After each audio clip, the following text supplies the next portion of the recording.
Hello, and welcome to the Amiami Recap for November 2021. In this episode, I'm going to be changing up the format a little bit. Previously, I forced myself to talk about everything I found, even if I may not have anything to say about it. So that's changing. The second thing I'm doing is introducing a speed round, which is related to the first one. Anything that I do have like a one-word response to is going to go straight to the speed round, and we'll blast through those real quick at the end. But without further ado, let's get into it. Okay, this is Creamy Mami, the magic angel Creamy Mami. What is that? I've never heard of this. I think as usual, I generally really enjoy B-styles that aren't bunny girls.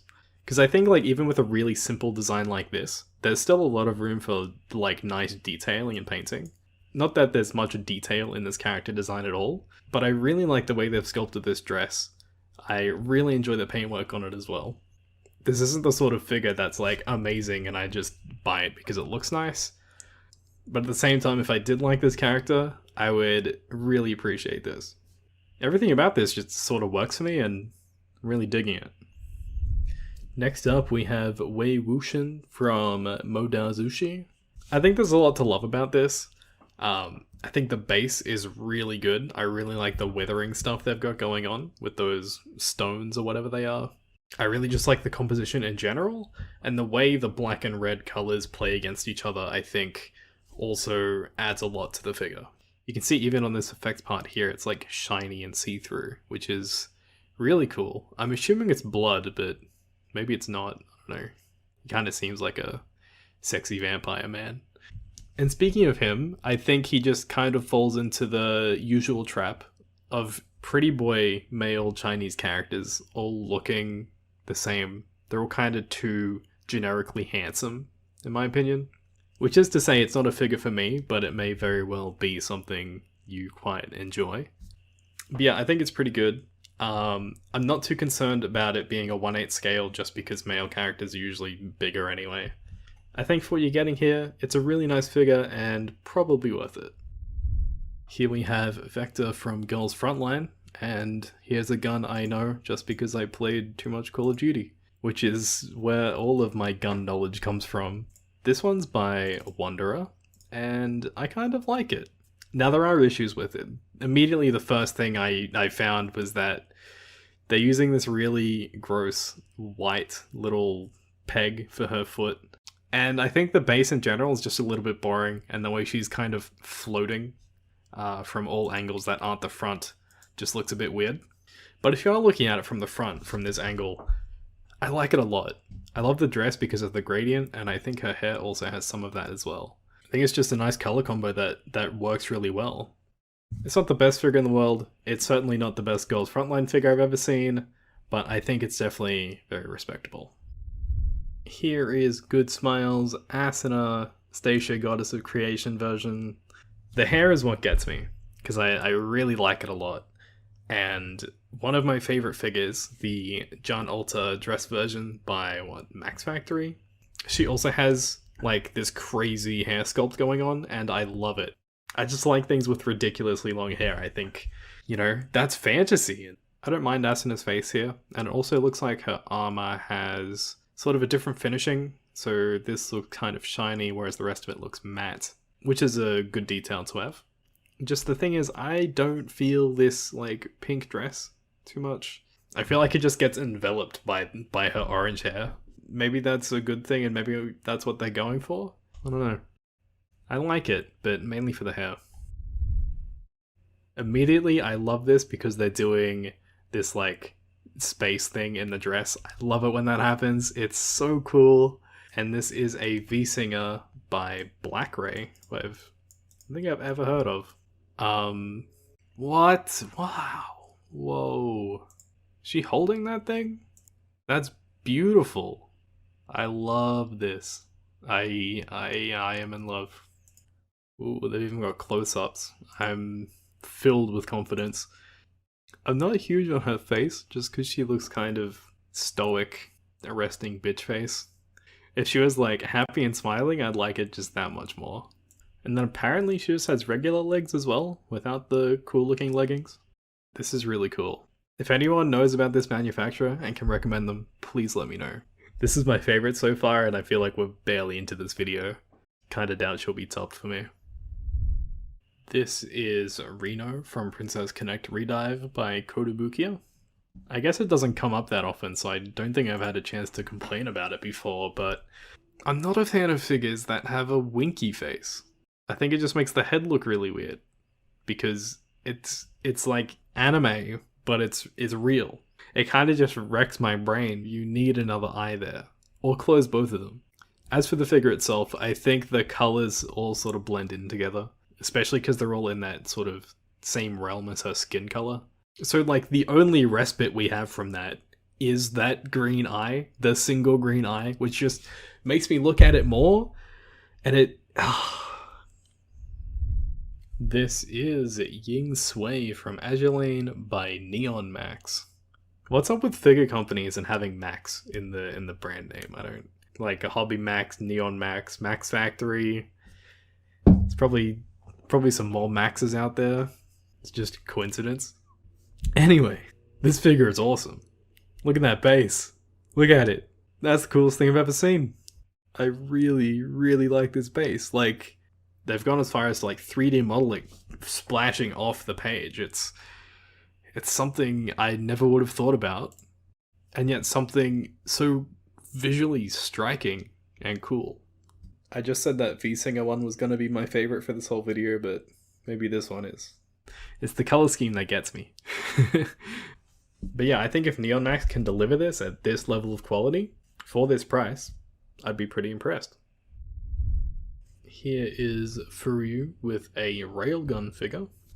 I don't have enough context about this character to like go into large detail about this. However, I have to question, why is there nothing on half of this table? Is there supposed to be like another figure to go with this? Or have they just intentionally left half of this table empty? It's frustrating and I don't like it. And so without that, I think this figure is going to take up like twice as much space as it really needs to. And it's going to be a shelf hog for no good reason if half of that table is just empty. Maybe you could put like a gun on it or something, make her look like she's edgy. But I think the price definitely feels a bit inflated because of what they've tried to do with the setting here. I distinctly remember this one from my Wonder Festival video. So this is the Digital Stars 2021 Miku by Hobby Stock. I think deep down inside, this feels a lot to me like a very high quality prize figure Miku. And I mean that in the nicest way possible. Like, those prize figures are really good. I love the gradient on the hair. I especially love the gradient on the skirt. I think that's the cutest thing ever. It feels like this is a really nice production. And the only thing I dislike is that it's $300. And I think this could definitely sell at a lower price point without the base at all. I think the Miku herself is good enough to just sell. If I had unlimited money, I would definitely add this to my collection. Whoa, B-style Toho? This is a Mega Mami Marisa. Hell yeah. I like her face. She looks happy. I'm a big fan of the Nimbus 2000 she's got going on here. Since she's a 1/4 scale, that honker's gonna be much bigger than we're expecting. The paintwork and everything, I don't know, feels a bit lacking compared to that other B-style we looked at earlier. But I don't know. She seems pleasant to look at. I just really like the face. Oh my god. Why does Fox Spirit Matchmaker keep getting these amazing figures? I don't understand. Oh, I don't even know what that is, but I like it. Is it a bunny or something? This isn't Solarain's first foray into Fox Spirit Matchmaker figures, because they also have this one, which I also really love. I think I like this one more. I like this animal fella. And she just looks really happy sitting on his head. Looking at this figure makes me smile. The layering on this looks really nice and clean for something that's just a small part of something much larger. It's a lot of fun. Here is Japanese style tech gear Shoshu from Wings Inc. I think the concept of this and the detailing is really cool, but I don't like the girl. I think that's my main issue. I don't like her plain Jane face. She looks like an android. She's emotionless. And I don't know, like, she doesn't need to look like this. She doesn't need to have proportions like that. You could give her, like, something that isn't arseless chaps. It's a bit ludicrous, and I think such a cool looking thing is wasted with such a boring pose as well. I can imagine myself liking this more if there was an ounce of emotion put into it, but it just seems so like manufactured and edgy. I don't know if that's the right word, but it feels like it's trying to be cool, and it kind of just all gets lost on me. Wings are also doing Iroha from Arigaru. I kind of like this take on a kimono figure. Usually they're just standing around looking pretty with maybe a parasol or something, but kind of like her sitting down. Feels a lot more relaxed. I especially like it from the back. I think maybe I'm just getting bored with normal poses for kimono figures. And it also helps that I just like how this kimono looks as well. I like this little teapot at the back. I really like the green on that. I think overall it's a fairly good production. I wasn't going to talk about this because I had no idea what it was. But apparently it's a VTuber. The only thing I really want to call attention to is she's got rat ears. And like a really happy little face. I think rat girls have complete untapped potential. We've got like, what, cat girls, dog girls, horse girls, maybe like bird girls, but when's the last time you saw a girl with rat ears? Probably never, right? I love it. I like that they had this little image set to highlight some of the cute details. I can imagine the sunflower won't be painted this good in the final product, but prove me wrong, any gift. And I'm always a sucker for cat thigh highs. It's like the single best fashion item. Which makes me think I've talked about this character before, and I'm just completely forgetting what that figure looked like. But anyway, normal girl, don't really care that much. Rat girl, I like it. I feel like from this picture alone, if you've seen enough figures, you could probably guess what manufacturer this is. Because this figure definitely feels very Kotobukiya. They like doing their bases like this, and it's kind of funny that there's literally nothing on the back. I kind of like it though. This outfit is pretty unique. I like that she's got this overcoat going on. I like the general wind effect they've got going on. I think that's pretty well done. It just feels very Kotobukiya. I don't necessarily think that their 1/8 scales should cost anywhere near this amount, but that is the state of figure pricing in 2021. So it is what it is, but yeah, kinda like it. This may be the single most boring Ilya figure I have ever seen. I guess I haven't seen one in this, like, what, Shrine Maiden sort of outfit before. This could have been a prize figure, and I would have just been like, yep, looks okay. Of all the Ilya figures you could pick to buy, it's probably not going to be this one. I think this price tag is definitely going to hurt her a little bit. Apex just released a Kurumi with this theme. I gotta be honest, I'm kind of surprised that they're even bothering doing Toka, since usually they just do a Kurumi and then quit. But this is by Apex, and Apex have been smashing out figures recently. It feels like every month they have a really cool new pre-order. Despite how like unrealistic this dress is hugging her figure, you gotta appreciate the detail there, bringing through that belly button. A lot of fellas are gonna really like that one. And I think just the coloring on the dress in general reminds me a lot of some of Alta's work that they've done sort of in the same space. Oh, there's Kurumi. I think these look really nice together. I kind of love how they just fit together like that. I think it's a really good composition. I can't believe this exists. This is like the most uncool Michael Jackson figure they could have done. I don't know how they could make Muzan so not menacing. It just looks like an actual bad Michael Jackson figure. Standing there menacingly like, hello, I am Muzan, the Demon Lord. I'm like, what? He looks like a manlet. I don't get it. I don't understand. I think this one kind of came out of nowhere, which is this Mushroom Girls series by Reverse Studio. It's really just a beautiful figure. I like the concept. I adore the base. I think the mushroom cap here is like really nicely painted, and the underside as well is really sick. It's a good sculpt there. And then the dress of the girl herself has like, it seems like a metallic red on this. You can really see it on her arms here. I think it's an interesting choice to go for something that looks sort of metallic-y there, but I really respect it. It's just a single solid piece. It feels very much like a European fairy tale or something, and I think this figure really tries to draw you into that world, and I think it does a great job of doing that. And this says number 1, so I assume we'll be seeing more of these in the future, and I'm really interested to see where they take it. I think this is my third and final time covering this figure. From the initial reveal to this painted prototype, I think she's really only gotten better.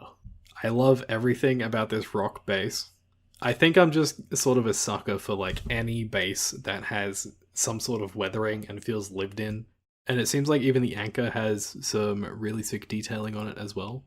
This is my first time like doing a 360 around the figure, and I never really thought about her skirt being so short that she's kind of just like bare booty on this on this anchor here, but that's definitely what's happening. Would have liked these dark stocking parts to be less shiny and more sort of shady, if that makes sense. But all in all, I think this is a really cool looking figure. I'm sure fans of this VTuber are going to absolutely love it and will fund Hololive for the rest of eternity. Dear Lord, Kotobukiya, what have you done to Roxy's face? This looks terrible. What is this seam line? Oh my god. You're kidding.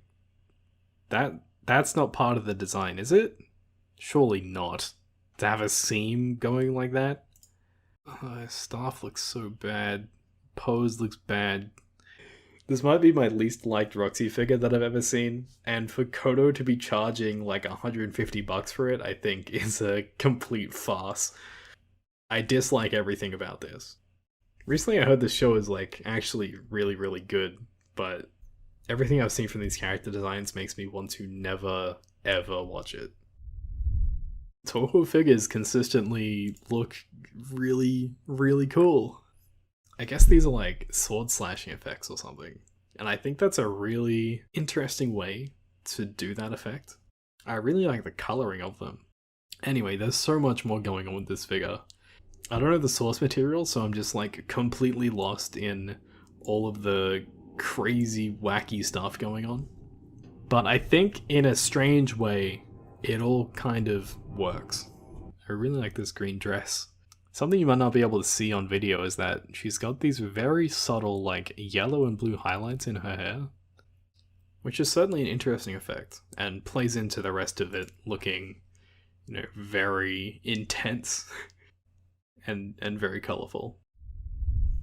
And the final figure in the main section of the video is Rengoku's B-style. It really seems like Freeing is trying to do more B-styles that aren't bunny girls. It seems to be a theme this month. I hope they keep doing it. I feel like there's a large untapped market where someone is going to want a huge figure of their favorite character, and Freeing are in a perfect position to deliver on that, since like that's basically all they do. That being said, I don't actually like this Rengoku that much, but he is massive, and I'm sure someone is like, yes, massive Rengoku, let's go! And they even photoshopped some fire behind him so you can feel like it's actually cool looking when it's totally not. I don't know. This kind of feels like false advertising and pretty sus. So before we get into the speed round, I'd like to just plug CD Japan very quickly. If you're thinking about buying anything from this video, I'd appreciate it if you checked out my CD Japan affiliate link in the description. Doing so means that any purchase you make on CD Japan helps me financially and helps me keep making videos like this. So I hope I haven't hyped it up too much, but here's the speed round. There's too many goddamn Kurumis. In this one, she's just flashing us. Can you imagine the smooth brains on these fellas making a 20th anniversary Angel Beats figure 12 years after the show came out? I'm genuinely surprised that this is the first stripper pole figure I've seen. If you buy this, you're a lolicon. Nendero prices are genuinely out of control right now. This isn't a wedding dress, change my mind. These sunglasses are the best Nendero accessory of all time. I can't believe how bulbous Shaltia's dress is. She got like booty back and front. When I have guests over, I'm gonna bust out my Sonic plates. Why is Japan selling Tom and Jerry wieners? This is the only fake character that I'm never comfortable talking about. I like this Scotty. I also like this Scotty, but man, those are some short shorts. Oh cool, they're finally making a Lord of the Rings game. Any objections? Mega House gonna be Mega House, but I really like the face on this one. Penny Parker is an abomination. Female fantasy armor, am I right, fellas? Okay, so that does it for November's Amiami Recap. I'll be back in a month to cover December and also kick off a whole new year of content on the Ando experience. If you want to be a part of that, make sure you like the video and subscribe to the channel. Thanks for watching, and I'll catch you in the next one. Bye.